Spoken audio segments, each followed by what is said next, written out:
एक बड़ा सा वेस रखा है और साथ में ये छोटा सा पॉट, तो 3 डिफरेंट डायमेंशंस भी हो गया। फ्रेंड्स एंड फैंस, कैसे हैं आप लोग? उम्मीद है कि आप खैरियत से होंगे।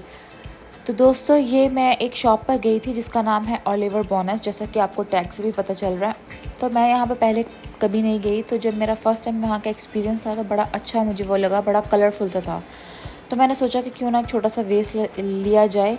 तो इसको भी मैं आपके सामने खोलूँगी और लेट्स सी कि आपको कैसा लगता है। जी, ये देखें व्यूवर्स, कितना प्यारा खूबसूरत सा बिल्कुल मेरे हाथ में पूरा आ गया है। और ग्रे न्यूड सा कलर है, बेस इसकी गोल्ड कलर की है, जो कि सारे वेस को, ये जो पॉट है, इसको एक नया और बड़ा खूबसूरत सा एक लुक दे रही है।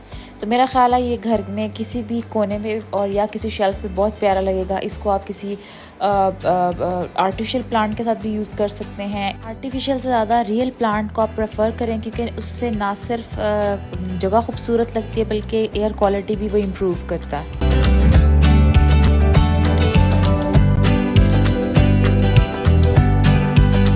जी व्यूअर्स, मैंने इसको अपने साथ यूँ टेबल पर रखा है, साथ में मैंने रियल प्लांट को इंक्लूड किया है। आप चाहें तो रियल प्लांट के साथ कोई स्मॉल सा टेबल लैम्प भी यूज़ कर सकते हैं। तो आपको ये मेरी वीडियो कैसी लगी? अगर आपको पसंद आई है तो इसको लाइक करें, सब्सक्राइब करें, फ्रेंड्स के साथ शेयर करें।